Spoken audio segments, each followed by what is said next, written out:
kayaking against Manchin. You definitely don't want to miss our coverage of that. All that coming up in the show. But first, as usual, the headlines.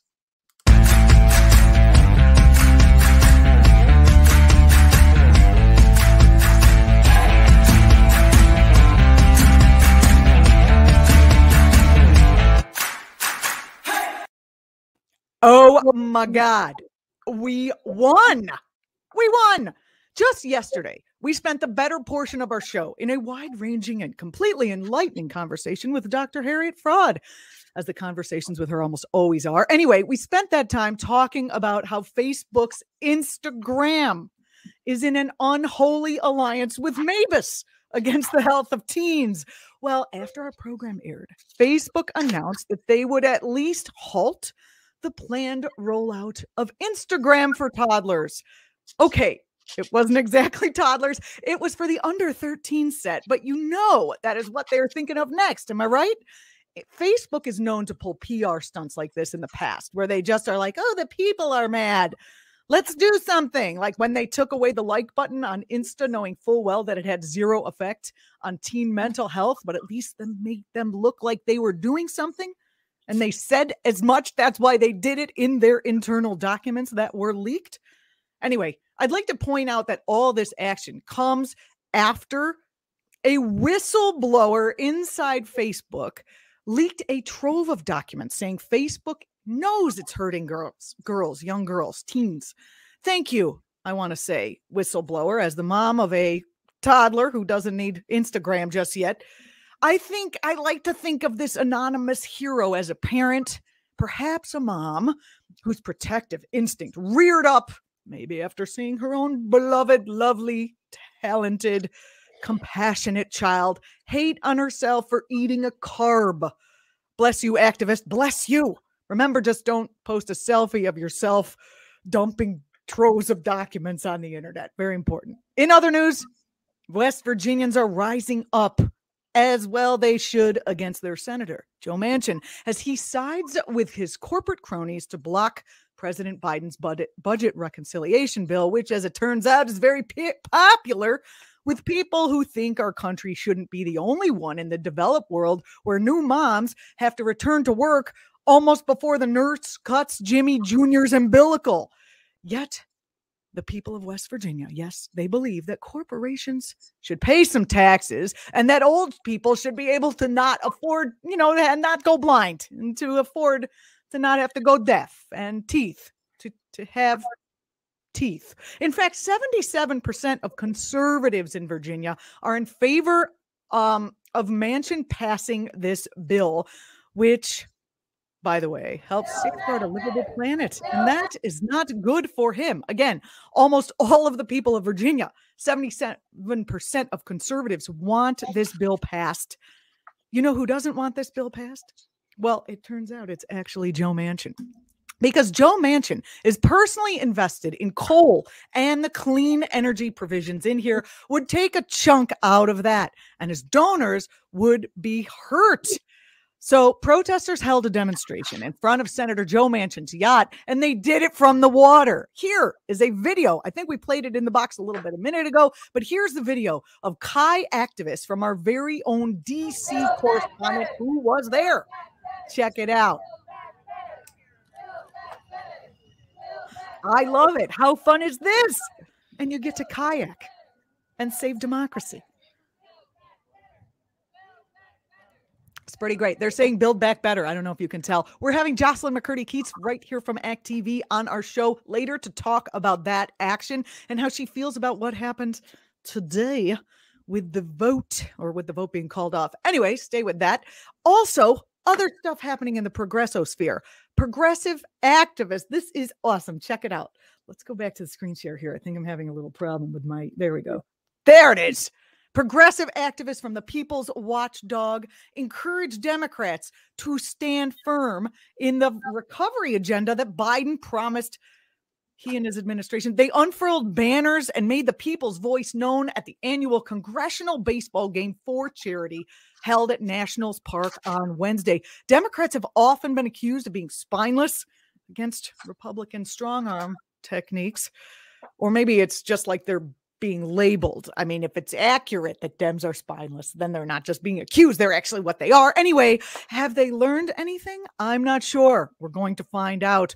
You have been watching the headlines, the progressive news headlines. I'm Julianna Forlano. This is act.tv. Coming up next, our interview. Stay tuned.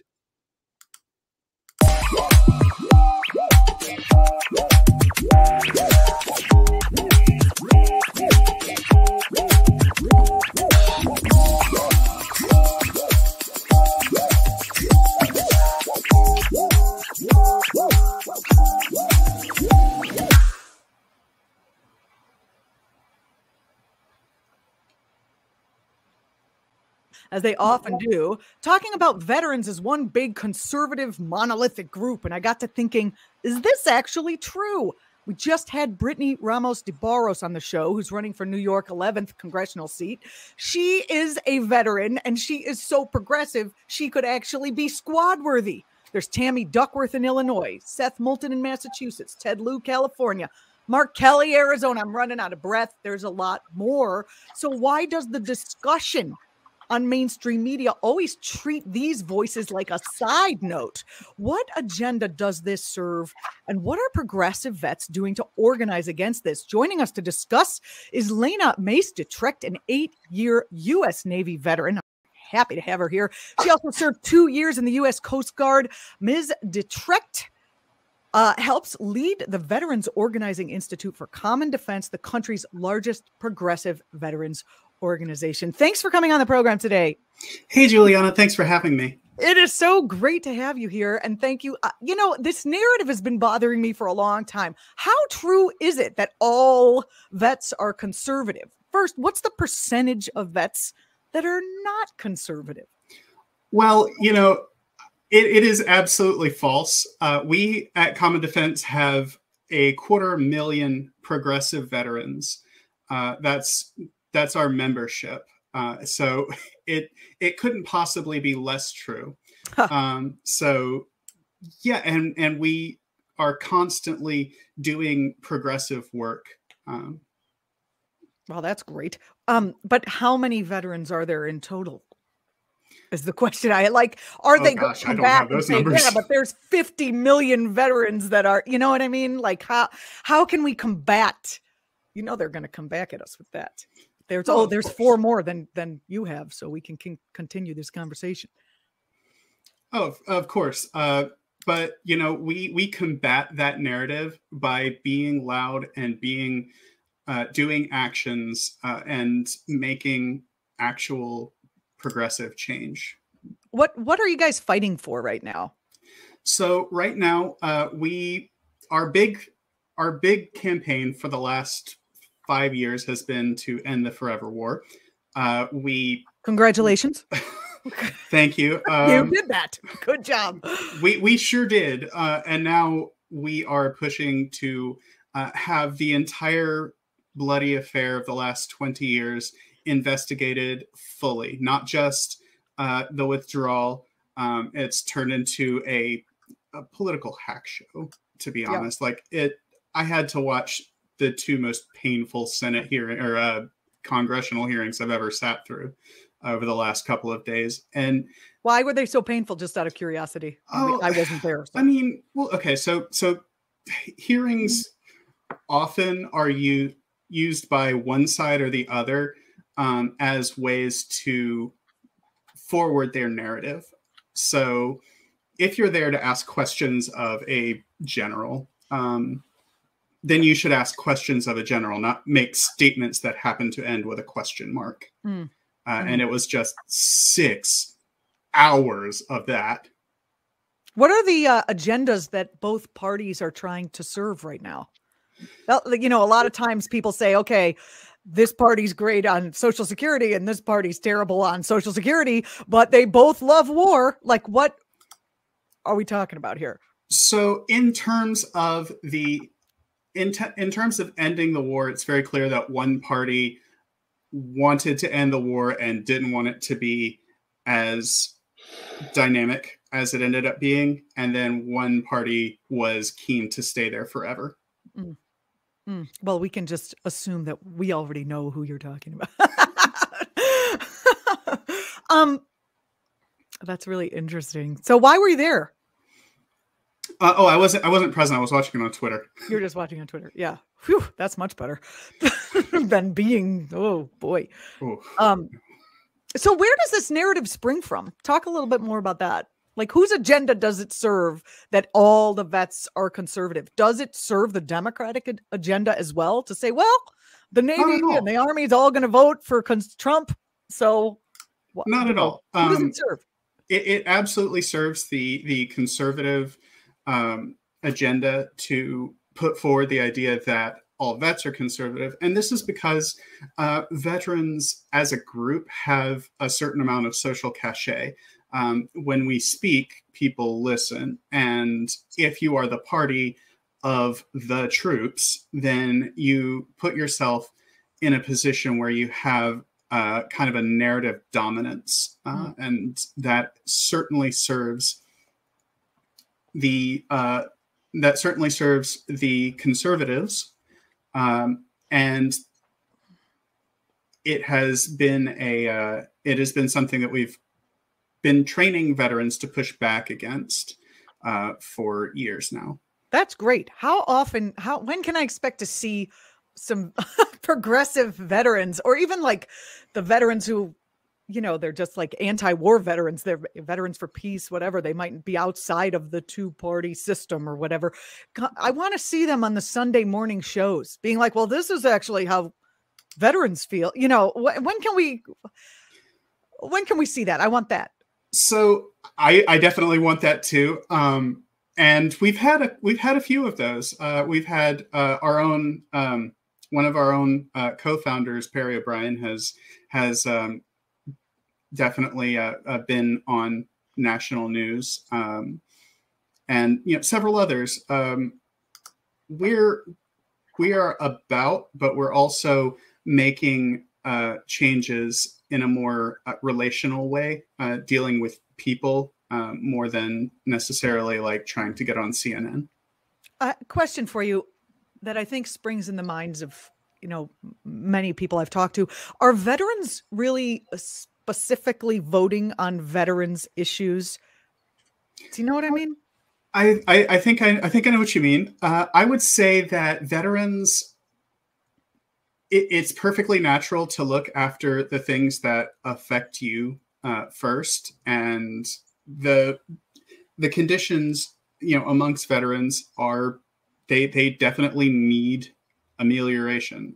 We have a lot of veterans who come back and they're not able to get mental health services, and they're not able to get the VA is available.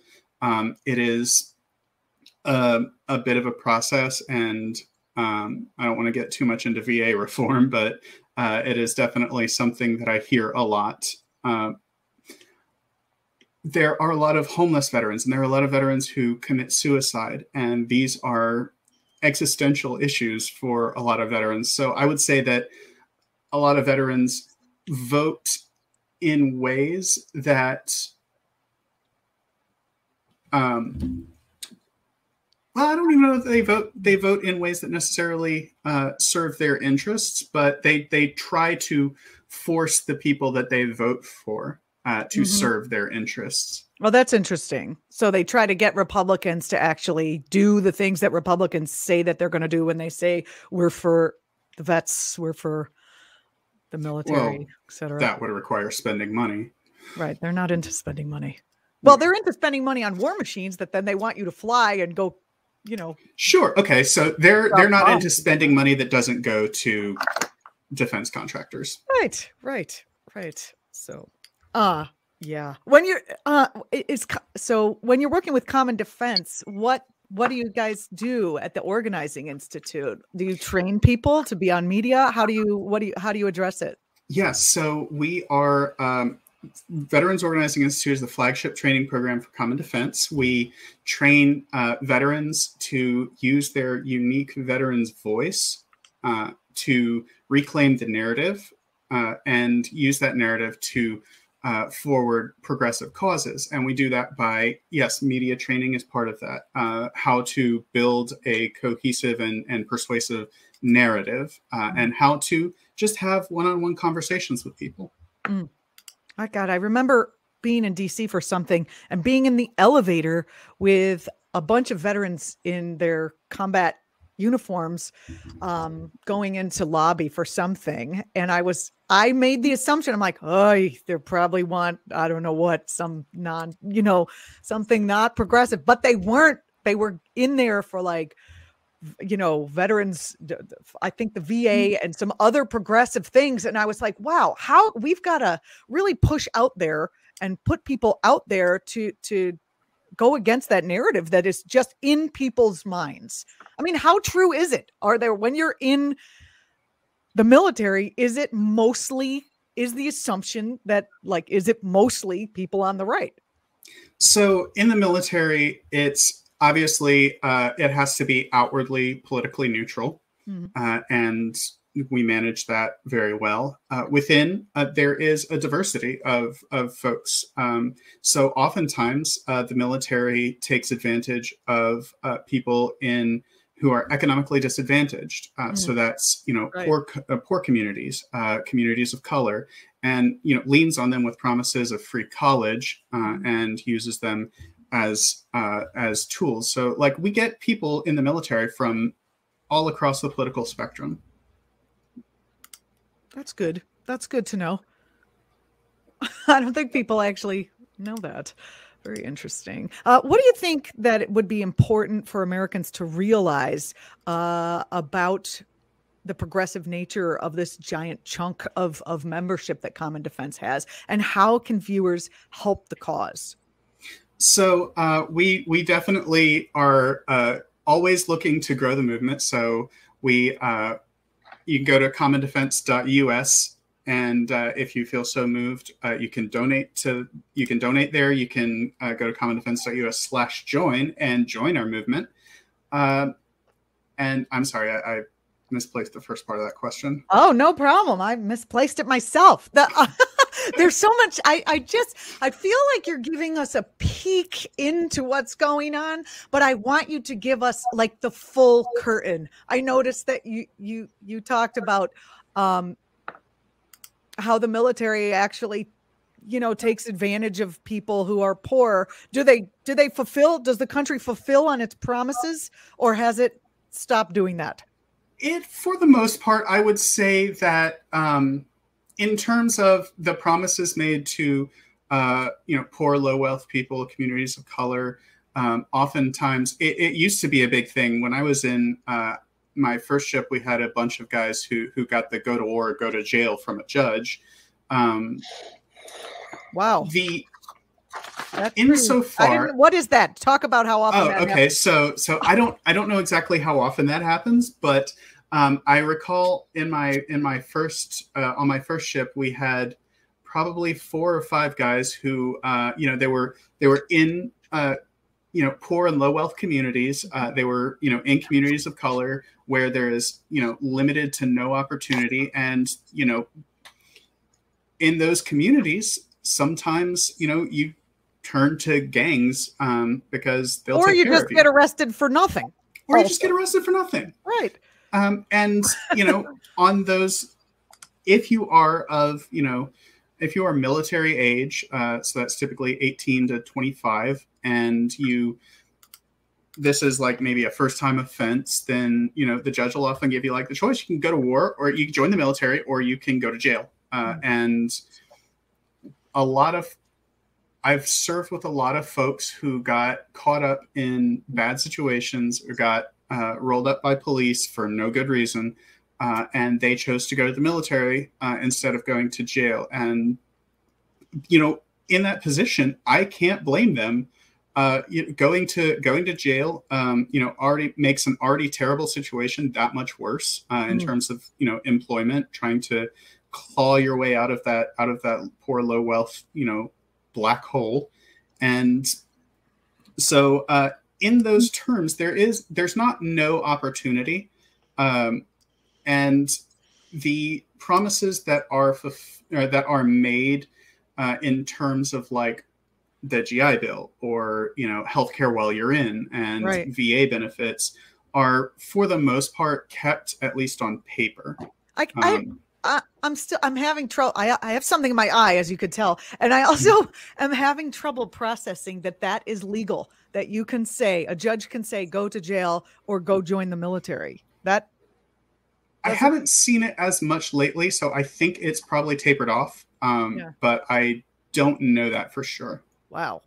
I know, Lena, you have done some work for trans rights in the military. Can you talk about where we are at this point and what issues face that community? Well, so trans rights in the military was definitely a thing that, so I was kicked out of the Coast Guard after 2 years of service because I'm transgender.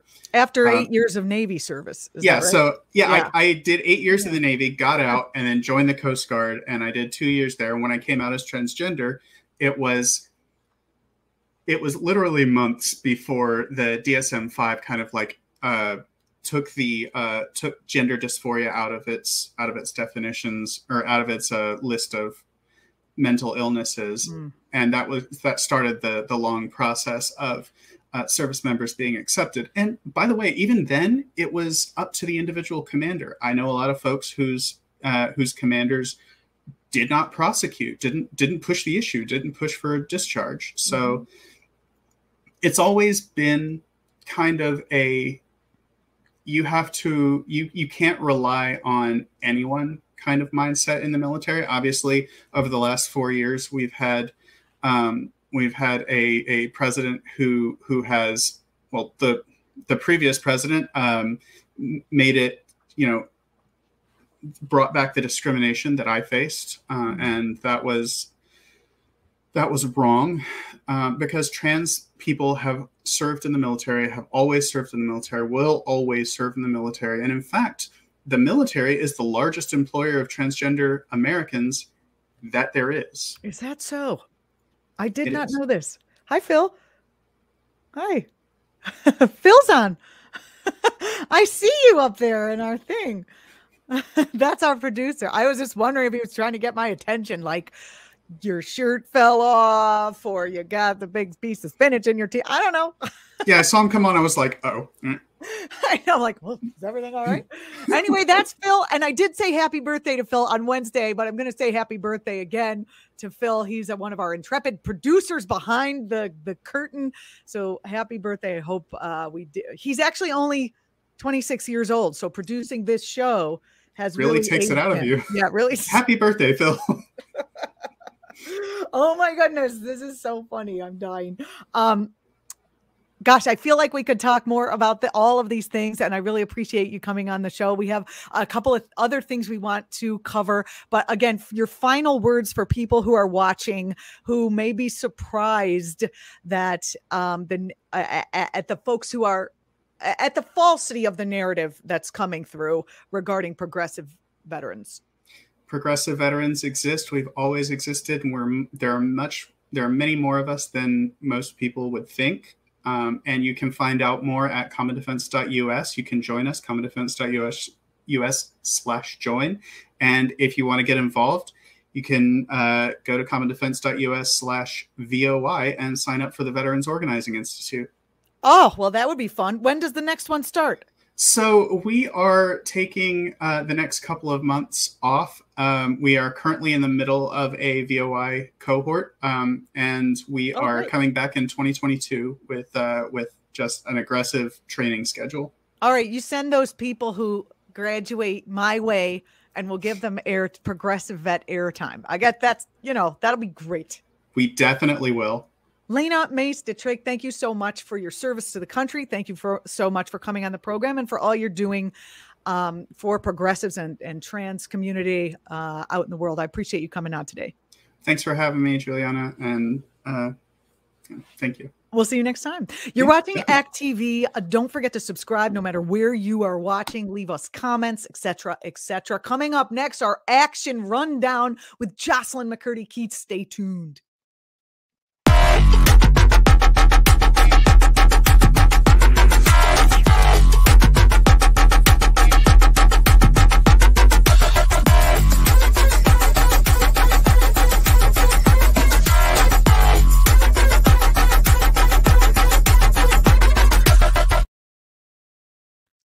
Jocelyn, it's been a long time.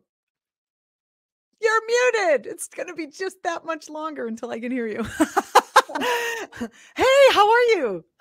I was about to say, let's never let it go this long again. Exactly. This has been way too long. So if you've only watched on act.tv this show, I encourage everyone to go watch Solidarity Now, also on all of act.tv's platforms. This is Jocelyn. She is a co-host of the show there. And Jocelyn's also act.tv's Washington, D.C. correspondent. And you were on the scene at the anti-Joe Manchin Chi activist event that happened yesterday. Can you talk a little bit about why people were out there and what exactly was going on? So it was a really charismatic action for people that, you know, were trying to pass the Build Back Better legislation on Capitol Hill. And one of the major obstacles are Joe Manchin and Sinema's votes. These two senators are Democrats, were elected as Democrats, and have billed themselves as bipartisan. But the reality is that this bill has a lot of bipartisan support. It's a pretty straightforward public infrastructure bill with public health investments, climate investment, the things that we need at this very toxic and dangerous moment in history. So this week, some background information about Joe Manchin. He actually lives in a $700,000 yacht. He lives in the yacht? He lives in a yacht. I didn't know that was his house. Oh, that's so interesting. Here it is. We've got images. Awesome. Okay, so he lives in a yacht. I also read, we talked about this a little bit at the top of the show just as an intro, but there you are. Awesome. He apparently 77% of conservatives in West Virginia want him to pass this bill. Right. How can he go against his entire, voting population? Then he goes out and says, oh, if you want someone more progressive, vote in someone more progressive. Well, I mean, the really tragic reality of states like West Virginia is that these are states which are desperately in need of investment from Washington. And there is a wide swath of potential there. I mean, just so much beautiful nature. There are universities, there are brilliant people. It's a wonderful, vibrant, wild and wonderful state. And you have its representatives going to Washington and lining their own pockets. Joe Manchin is a coal executive. Alex and I went into this on our show. This is somebody who bills himself as bipartisan, but the reality is he financially benefits from the status quo.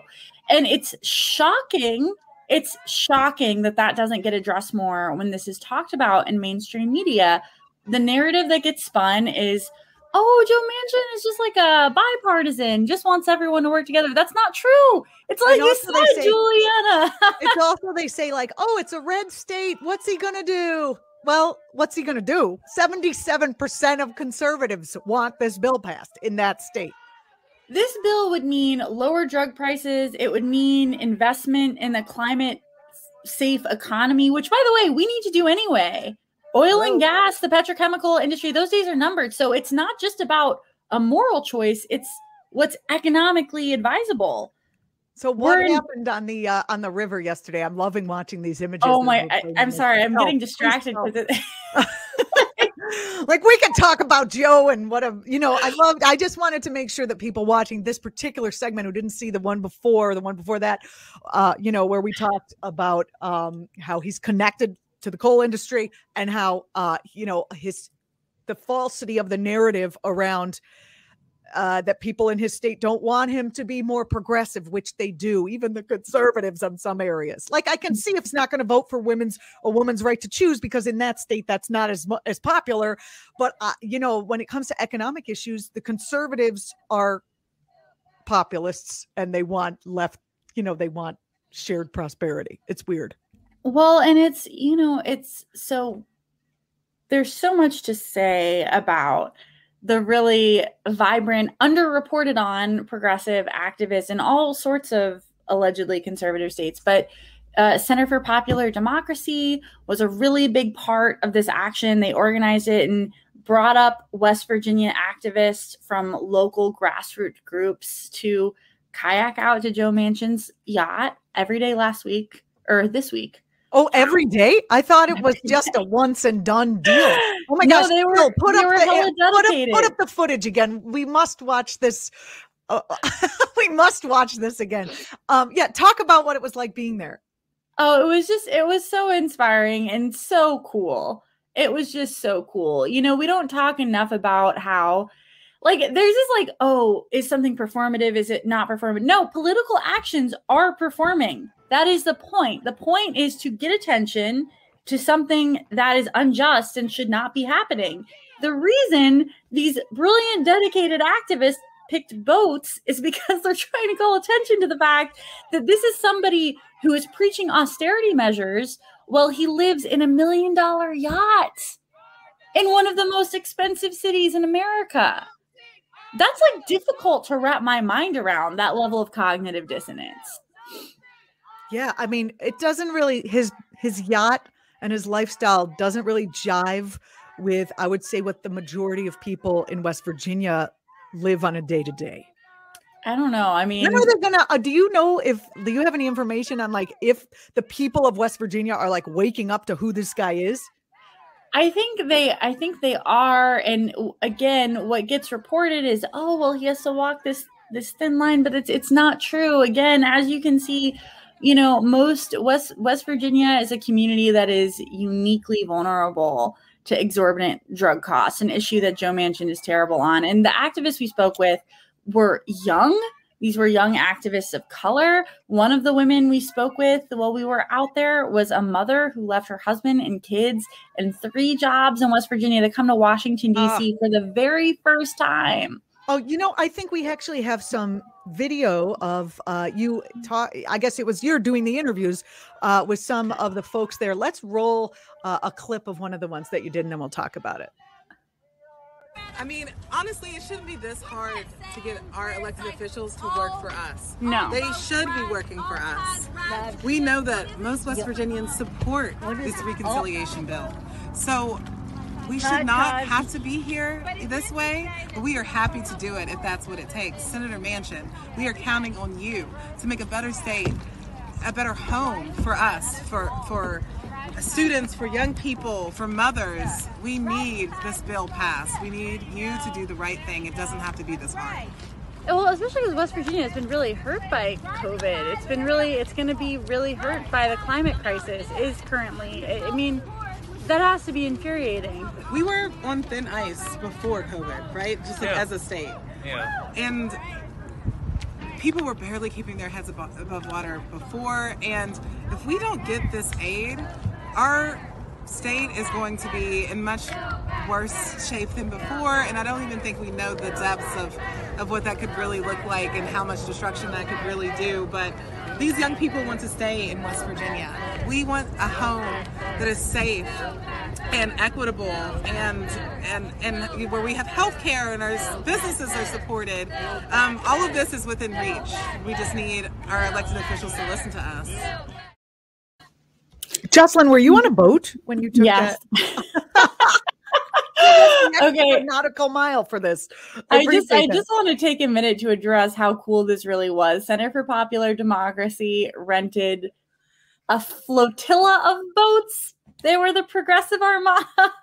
Awesome. They were there every day. And, you know, so Jennifer Epps Addison, who is I don't know if she's still the president of Center for Popular Democracy, but she said something really important that I don't know if it was on camera, but she said, look, activism isn't just about what we're fighting. It should be about joy. And I saw that in these actions. Like, this is such a dark time for all of us. The IPCC just told us we have like 5 minutes left to live. There's a global pandemic. Everything is, but these activists were filled with joy and hope and playfulness. I mean, they're man. Don't get me started on this topic, or get me started, please, on this topic. And I love talking to you specifically about this because I talk a lot about, how it serves the agenda for us to all be stuck in our houses and to all be fearful. And, with media, if it bleeds, it leads, fear mongering, all that stuff sells ad space, and then they sell you some pills so you're not so depressed. which you're getting from watching the news. I mean, the reality isn't great, as you just pointed out, but the news itself makes you worse. So getting out, getting with people, taking action, doing something, you know, that connects you with other people, that is a huge balm for the soul. And I can see it in the people that you were talking to. I love that you said that, Juliana, because you're right. I mean, it's not like exactly the way I see it, you know, despair-based activism, it would be great if it worked, but it doesn't. That's what they want. Right. Why would we organize? Why would we put pressure on our elected officials if there's no point? Mm-hmm. Mm-hmm. Yeah. We talk about, I talk about this. I think about it a lot, and I try to talk about it as much as I can. Just like, where are you coming from? I understand, you know, coming from anger and the rage of injustice. That makes sense to me as well. But there is something else, which is, you know, that feeling of connectivity that we don't want to have broken within us. And you know, all of those things that they're fighting for are things that break connectivity. I made a comment on the beginning of the show about how, you know, there's no family leave. And in this bill, well, there's very little. In this bill, they're like, hey, pregnant mom, you know, they don't, the women giving birth would have more family leave. So would their husbands if this bill passes, right? So right now it's like, you got 15 seconds after you push the baby out and then you got to get back in a factory. You know what I mean? It's like financially, that's the pressure that this country puts on people. And being able to be at home and bond with your kid, that's something to fight for. It really disturbs me to no end. I mean, it always has, but especially as I enter my childbearing window, it disturbs me that we have made by the way, you've been in there since you were like 12, just saying. Oh, wow. Biology lessons, politics. Thank you, Juliana. I love it. But that it is so expensive to live in this country, much less raise a family, that people are either impoverished by the experience or they don't do it. They just don't do it. The mother I was speaking to, her name is Angie, and hopefully we'll be cutting some of her speeches into separate videos. Like, stay tuned on our YouTube channel. I think I have another one of somebody else. But anyway, go ahead. She was so powerful. She was literally bringing us to church, okay? She was like, listen, I am a mother. I am not some barefoot college-aged hipster. And I think that recentering this narrative is so important because the right has done such a great PR job of making it man bun people in coffee shops. Oh my God. You are so right. You are so right that sometimes I even question, I look around where I live and I'm like, no one else, people work for insurance companies around here. Yes. I don't know any other people of my own age who are doing this. I wouldn't. And then I go out and I go to actions like this, or I become part of something else, or I lucky enough to run into some colleagues from act.tv soon. I'm very excited. I miss you. I know I'm going to see you when I go to DC. I'm excited about that. Live. We'll move this. Show. What is it? We'll move this this thing right here that's between us, and we'll have actual conversation, which will be very nice. Looking forward to it. I would actually love that. I'm not even joking. I'm going to call you after this and we can plan. Anyway, we don't need to do this live on the air. Let's play the other clip from the actual event. Yes. I'm Loretta Young again from Greenbrier County, West Virginia, and I never realized how fragile democracy and freedoms are until this point in time. What my ancestors fought and bled and died for are now at risk, and I think that that's terrible. And so I'm here today. I have other things I should be doing in West Virginia, but I'm here today because I want to testify to the fact that there was someone standing up for people in West Virginia, because from what we hear, Joe Manchin's not listening to us. He's not listening to us. And for him to be at such a pivotal point in our history, he could have a legacy of a man who fought for the average person, fought for his home state of West Virginia, but instead he's fighting for big pharma, and big money. That's not who West Virginians are. He should fight for Medicare and extended health benefits because in West Virginia we have one of the largest elderly populations. Where are you, Joe, when we need you? Where are you, Joe, when we need you? Oh, I love her. Yeah, she's amazing. They're all amazing. And this is, you know, I think about this a lot. Like, we should just write a book, all of us, actTV, buy actTV. Good and idea. I think about this, like, it's actually a good idea. I'll talk to you about that, DC. Yeah, on the call. But I feel like you can't spend years going to these actions and come away with the mainstream idea of who these protesters are. Mm-hmm. These are not fringy alternative people. Again, no offense to the man bun community. I'm just saying. We're going to get a lot of letters, okay? Man bun 501c3 with, yeah, anyway. But I honestly don't see the man bun community going out. I see them coming in when there's already something created and being a part of it, but I don't see them like organizing protests for whatever. Anyway, actually, no, but that's kind of intrinsic to the point we're making. All the activists that I spoke to are either very young, like teenagers, like high school students who are terrified they're not going to have a future, or parents. These are mothers who stepped away from their overwhelming schedules and their children because they're terrified. They're terrified. I mean, you're a mom, like sometimes. Yeah, sorry, I didn't mean to cut you off. No, you go. Sometimes, oh my God, God, you're the best guest. No, like we're sharing a conversation. I love that. But sometimes as a mom, I just think, I'm an older mom. They call you once you hit a certain age. They're like, you're geriatric, and so of course I started thinking like, oh, what if I die when she's still young or whatever? And I think. I hope she looks at what we're doing at actTV and says, well, at least she tried, like at least she tried. That's my main hope. I hope we affect change. I hope we make change here. And your show is great. I love what you do there. And I like what we do across the board at actTV, because like you said, we try to present the reality of the people who are fighting against these corporate agendas, whether it's a corporate Democrat or Republicans who are all corporate people.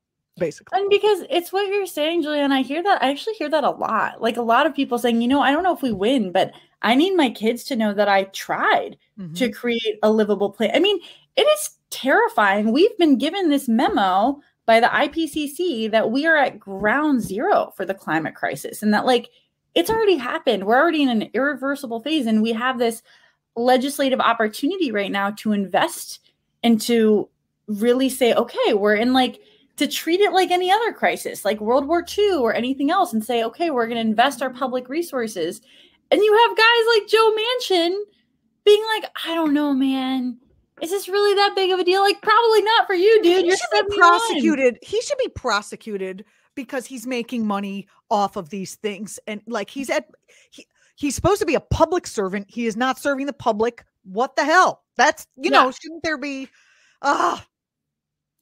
No, but you're absolutely correct. It is crazy to me. And it wouldn't shock me at all if once Gen Z takes over, they do have some form of look, you endanger. I mean, you're imperiling human survival. If we really had democracy, the vote, I think the votes would line up with the people's agenda. But the corporatization of our country, the gerrymandering, the out and out election stealing. I mean, the Mitch McConnell thing. Hello.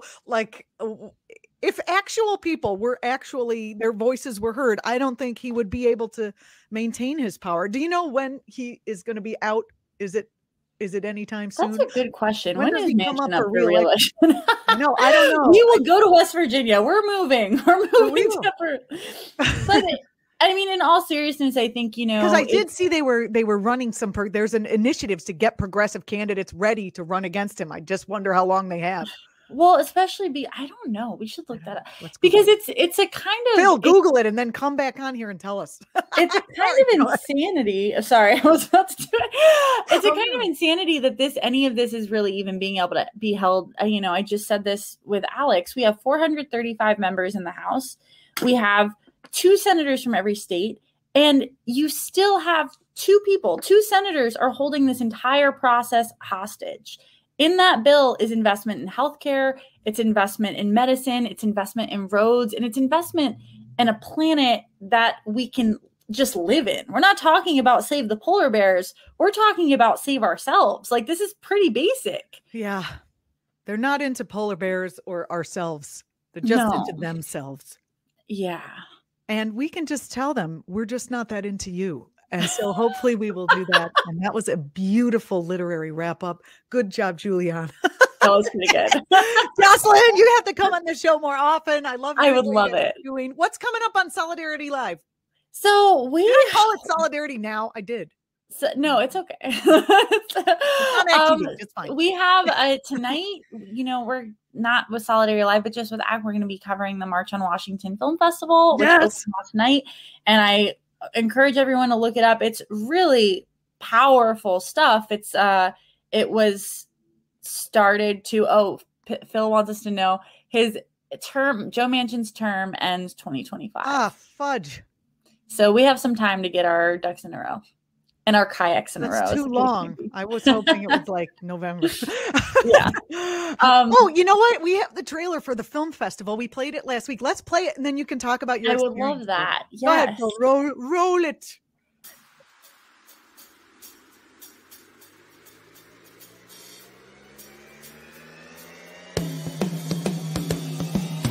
We're just people from here. It's come to a point now where enough is enough.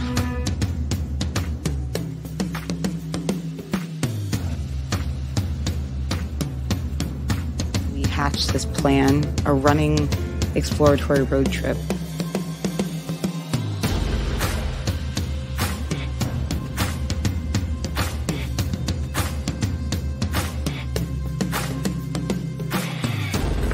Wow, because water was coming in the house, gunfire was erupting.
Oh, that's some good music also with the... I know, right? Yeah, it's really, really, really impressive. And you can go online at March on Washington. Is it marchonwashington.org? I don't know, but if you Google it, it's really easy to find. I've sent it to a couple people. marchonwashingtonfilmfestival.org. I think yes, and I know a lot of groups. Hip Hop Caucus is providing people with like promo links. It's just incredible. I mean, it's difficult to go to something like that and not walk away just inspired by so many people all over the world that are creating beautiful truth-based media at a time where, like you're saying, Julianna, it's kind of hard to speaking truth to power is a long, complicated, frequently expensive process. Yeah. Either in, Yes. you know, Yes. in terms of money or just in terms of time. And like, it's not, there isn't the support there needs to be for the stories that need to be told, which is why I feel so fortunate to be here with you and also to have events like this. Yeah, I agree. And thank you so much for the work that you do in that space, in this space. I am looking forward to a face-to-face. I'm going to secretly record our conversations and then cut out all the personal information, because when I talk to you, it's like always a riot, and we always like bring up these great points. So it's great to have you on this show, and I look forward to seeing you. Hey, don't forget to watch Jocelyn's program regularly here on act.tv. Solidarity Live. Yay. You guys cover mostly, well, you cover like everything, but a lot of it's a lot of labor stuff. My co-host Alex is a policy brilliant person. So, you know, this morning's and episode, not boring at all. Sometimes when you say policy, you're just like, oh. Yeah, I shouldn't have said that. He's an exuberant, dynamic person who knows a lot about policy. Yeah, right. So, yes. Yeah. Yeah. Oh, I almost don't want to end the segment because I'm enjoying this so much, but I we know, are out I of know time. you have to. I have to go, but soon, and we're gonna do a live show. I love this idea. Thank you so much, Jocelyn. I will talk to you again in the future. You're watching Act TV, where you can find Jocelyn. Don't forget, she's on the YouTube, she's on the live channel, she's everywhere. This show is called Act Now, where we cover what's happening in the progressive action sphere. I'm Julianna Forlano. Follow Act TV across platforms. Follow Julianna Forlano across platforms, even though after covering that Facebook thing, I was like, I'm getting off Facebook. And then I was like, I can't get off Facebook. And now I'm having personal existential crisis over it. Let me know how you feel about that on my Facebook page. Kidding. Anyway, thanks so much for watching. We will be back next week where we'll be covering all that's happening on the ground from the progressive movement. Thanks for watching.